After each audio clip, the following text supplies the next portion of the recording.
Hello, magandang araw sa lahat. Ito po mga radish cake na ipakita ko sa inyo. Ang dami, pagtagti 10 kilos yan every supot ng cellophane. Ayan, ito pala ang lutuan nila dito. May malaking kusina yung bahay ng lulo. Ayan, o diba ang ganda yung parang exhaust fan niya. At ito naman yung kasama ko. Ito, samahan nyo kami, magluto kami at gagawa pala ng radish cake kasama ang lola at kapamilya nila. Ito na yun, ayan nakikita nyo mga radish. Every 10 kilos. Tapos may din gabi. Karlang man yan sa Bisaya. Basta yun na yun, ayan. Yan, kinikilo yan. Siniseparate. Tapos ito yung mga gadgaran, yung processor ng radish. Yan, ginagadgad. High-tech lang konti. Diba? Ayan naman yung nila, kusina. Tapos ito ang ingredients, dry shrimps. Ayan, yung panghalo yan sa radish cake. Ito din yung white na ito yung karne na mga giniling, tinatadtad ng konti-konti. Ayan, yung mga disposable lagayan pagkatapos magluto ng radish.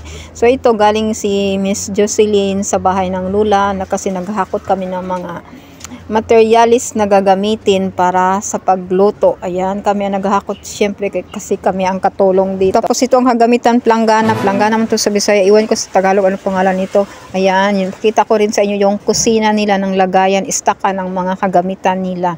Ayan, yung mga utensils, mga planggana na malalaki. Ito, kagagaling pala ng lula. Tinimbang niya yung mga radish. Ayan, yun naman nakapila ng mga radish. Ayan, 10 kilos. At ayan, ayan, yung mga gamitan, yung mga malalaking sandok. Ayan, mga mahiwagang sandok. At ito na, nagpipiler na kami dito ng radish. Binabalatan na namin yung radish. Ayan, balatan namin every parang grupo-grupo yan ba? Every 10 kilos yun lang din ang balatan namin. Tapos, dalawang yun, bowl. Tapos, another 10 kilos ulit. Ganon, separate.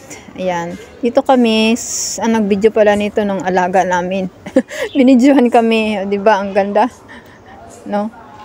Kunsyabo namin yung alaga sa pagbibideo. Ayan, binabalatan hanggang maubos namin yung lahat. 22 kilos na radish cake. Ganyan kalalaki. Pero sa Pinas, over naman to na radish, pero ito ang ginagamit nila, ginagawang radish cake. Ayan, dito nagbabalat kami, while nagtutok kami, kasama yung alaga namin. Ayan, dyan. At ito na yung ginagadgad na, ginigiling na. Ayan ang resulta, ginigiling na nilagay na sa malaking banyera. Ayan, ito ang kagamitan. Ayan, high-tech yung nila.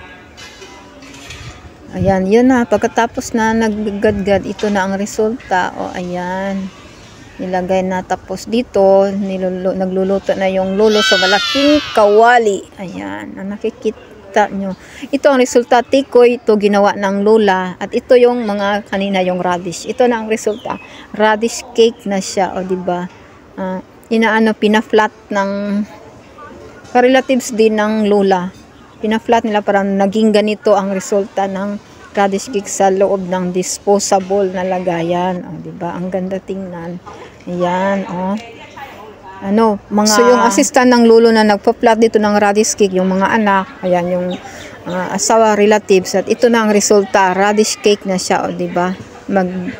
Ang ganda na. Maganda na din kainin. Masarap din to. Thank you for watching.